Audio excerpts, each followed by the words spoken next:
Just ahead on CTV News tonight, the National Harbor Curfew goes into effect. I agree with it because it's bad, and I don't want them. If I can't sit out here by myself without being harassed. Plus, the county school system announces new school bell times. The county school district announces changes to its school start and end times for next academic year. I'm Katara Jones outside of Ernest Just Middle School, and I will have more details on how this school and others across the county are impacted coming up on CTV News. And who did the Commanders select in the first night of the NFL Draft? CTV News starts now.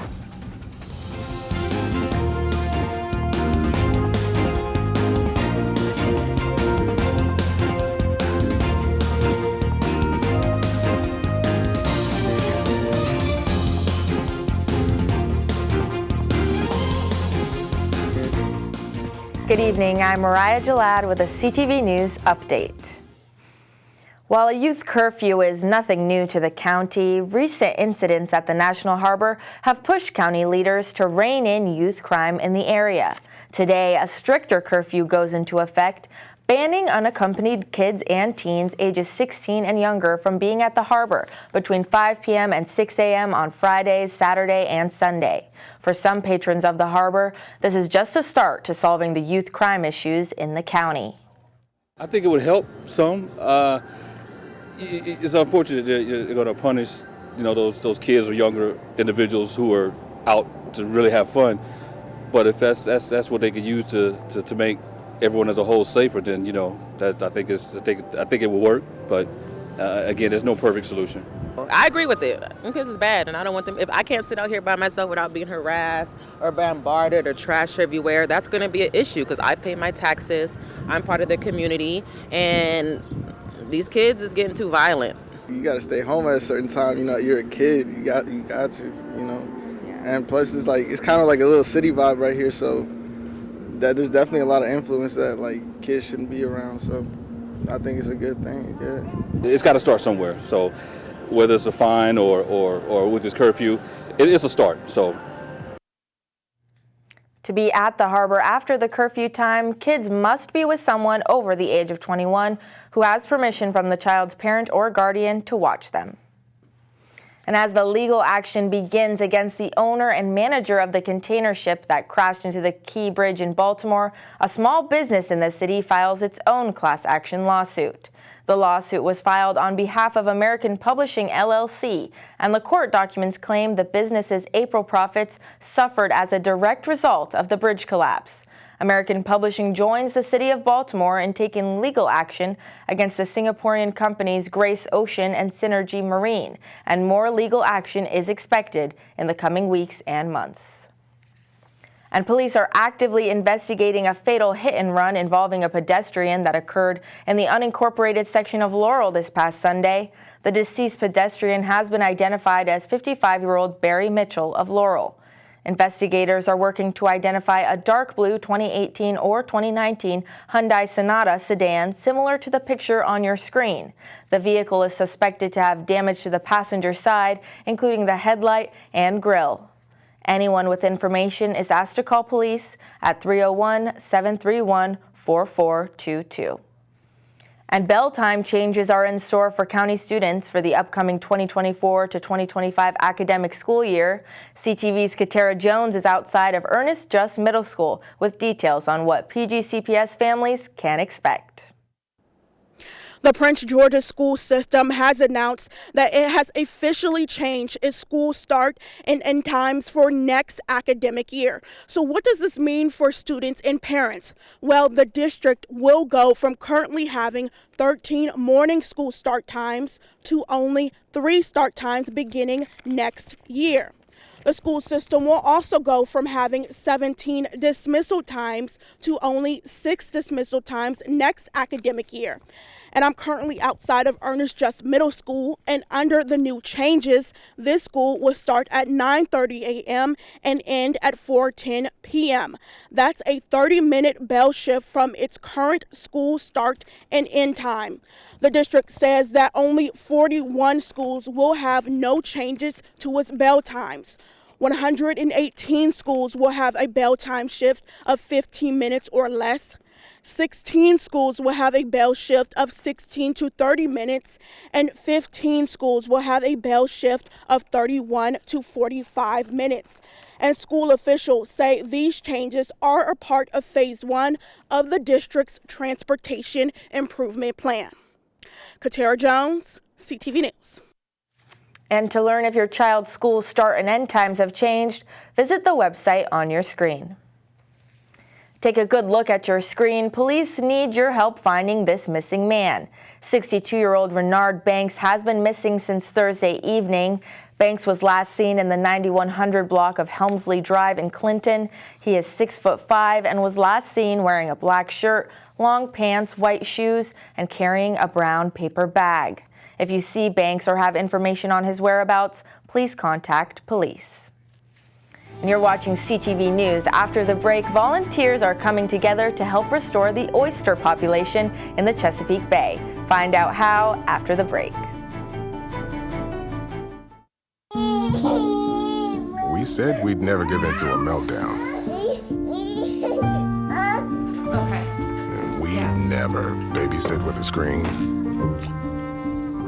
We said we'd never let the toys take over. Mariella. Never leave the house looking, well, and never let them out of our sight.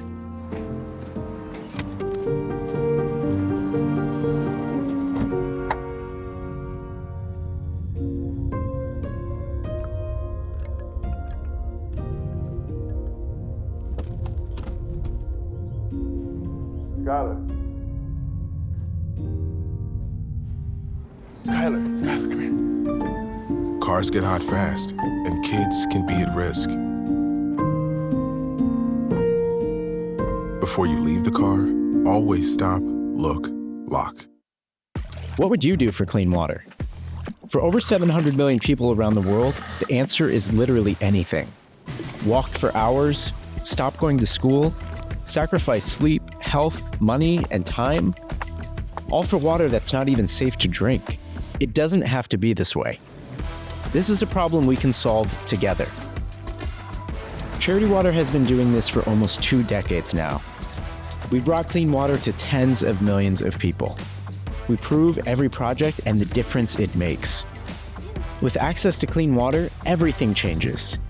Clean water instantly improves health, creates new opportunities, and reverses cycles of poverty.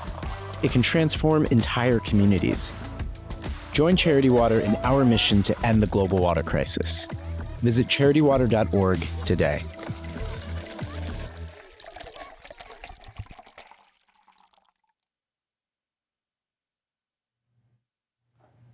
Welcome back. The University of Maryland Senate votes to remove the final exam requirement during its meeting earlier this week. The proposal would remove final exam requirements for all courses except those required by a department.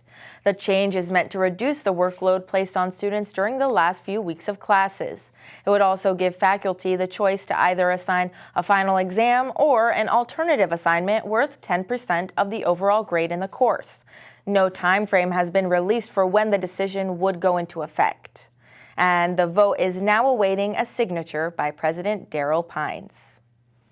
And students at Charles Herbert Flowers High School and their supporters celebrate moving on to their next steps today. Seniors graduating this year got to announce the colleges and universities they would be attending in the fall.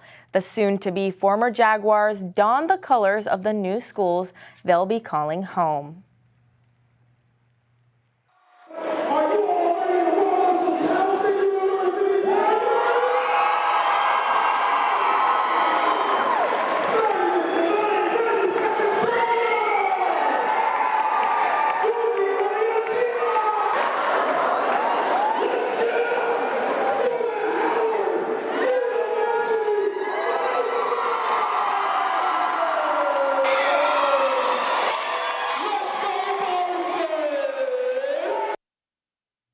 Congratulations and good luck to all the graduating seniors. And the Chesapeake Bay Foundation volunteers grow millions of oysters through a gardening process in an effort to restore the oyster population in the Chesapeake Bay watershed. Officials say this effort is on track to be completed ahead of the 2025 recovery deadline. Oysters act as filters for the bay and provide a food source and even a home for thousands of species. Capitol News Service reporter Sydney Nauman has the story. You're trying to babysit them so that you can ensure that they live to the next year. But for this couple, babysitting means something a little different. You grab them, and they are heavy. So you shake it, you try to get some of the dirt off. It's called oyster gardening. Help them breathe a little better. Where individuals take care of baby oysters in cages until they are mature enough to be released into the water. Each gardening cage holds up to 125 shells, with each shell holding up to 10 baby oysters.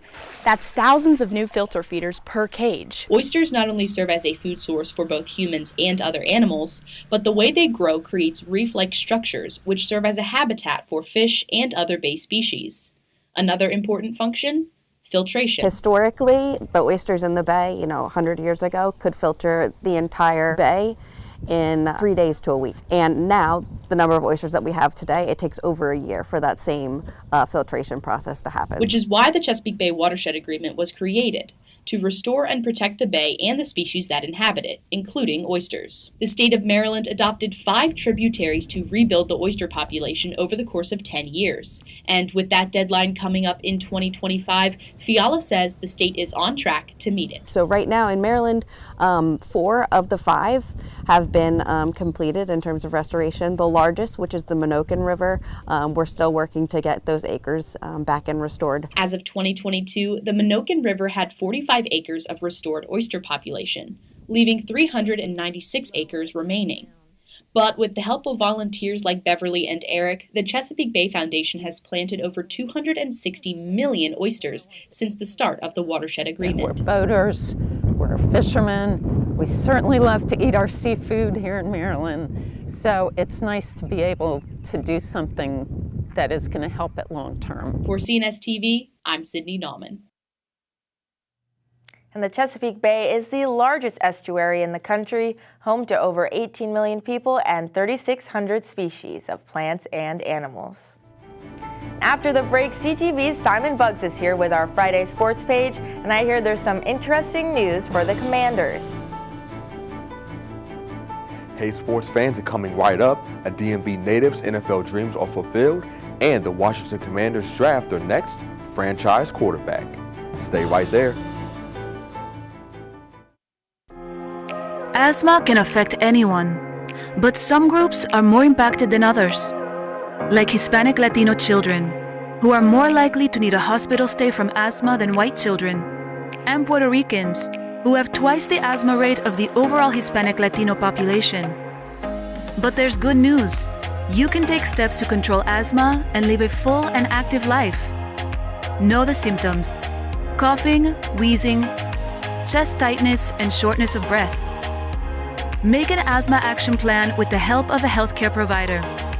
This plan will help you keep track of symptoms between visits, help you know if your asthma is under control, and help you identify when you need emergency care.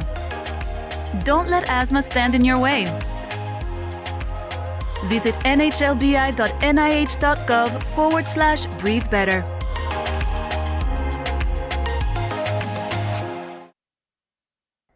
Missing teeth can adversely affect speech, digestion, and how someone chews their food. Studies show that missing even a single tooth can lead to being self-conscious, feelings of depression, and low self-esteem.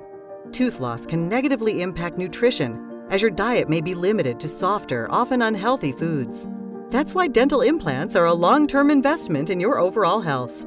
With implants, there are fewer diet restrictions, better bone preservation than dentures, and they won't affect neighboring teeth like bridges.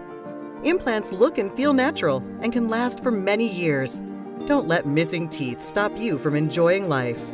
Make an informed decision. Properly placed dental implants can be a long-lasting solution for missing teeth when placed by the surgical experts. Your smile and health are too precious to trust to just anybody. Oral and maxillofacial surgeons are the trusted specialists, having undergone extensive education and training, making them the experts in face, mouth, and jaw surgery.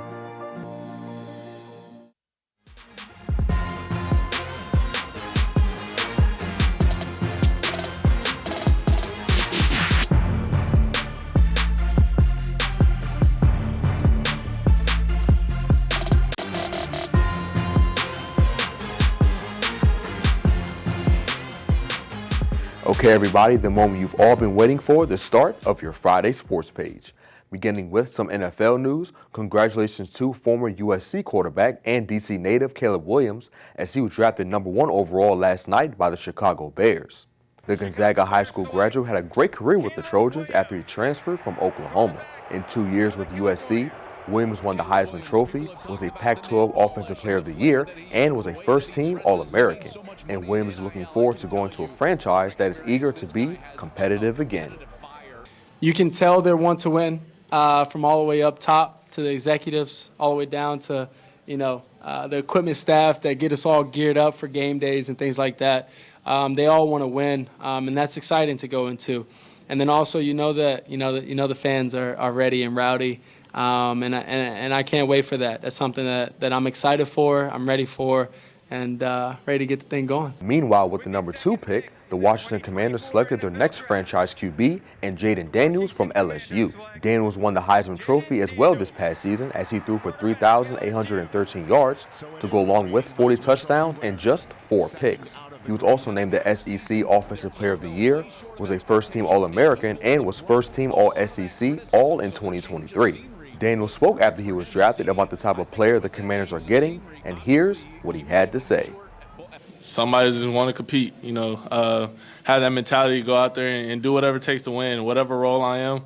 I want to be the best in that role, in that position, be the best human being each and every day. The second and third rounds of the draft will take place tonight at 7 o'clock, and the Commanders have 5 picks in between those rounds to add more talent to their roster. And wrapping up sports, the Washington Capitals will take the ice tonight against the New York Rangers in Game 3 of the Stanley Cup playoffs. The game starts at 7 o'clock as well. And that wraps up your Friday sports page. Simon Buggs, CTV Sports. Thanks, Simon. Now let's get a quick check on our 3-day weather forecast.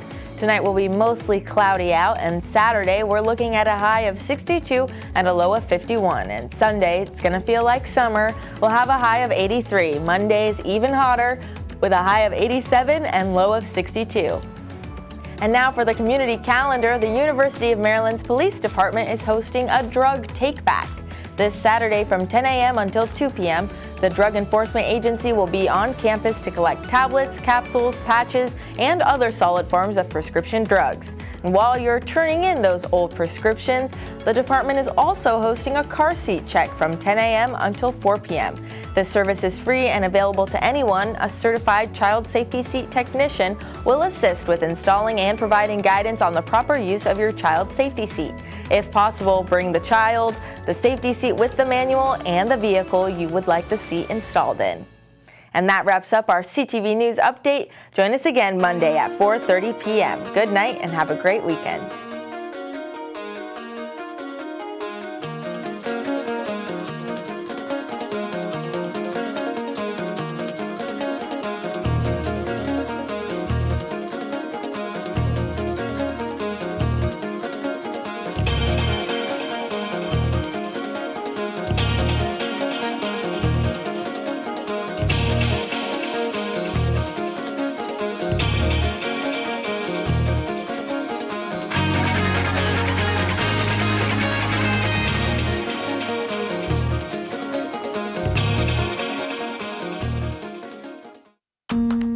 We said we'd never break the 3-second rule. We'd never make a separate dinner. And never do that. We'd never let them sleep in our room. And never become a minivan mom. Hey, Chris. Okay, well, I'm not at my desk right now. As parents, we say never a lot, but never happens.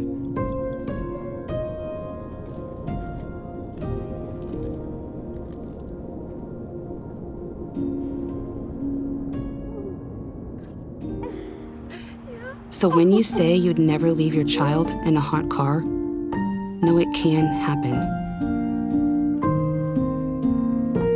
Before you leave the car, always stop, look, lock.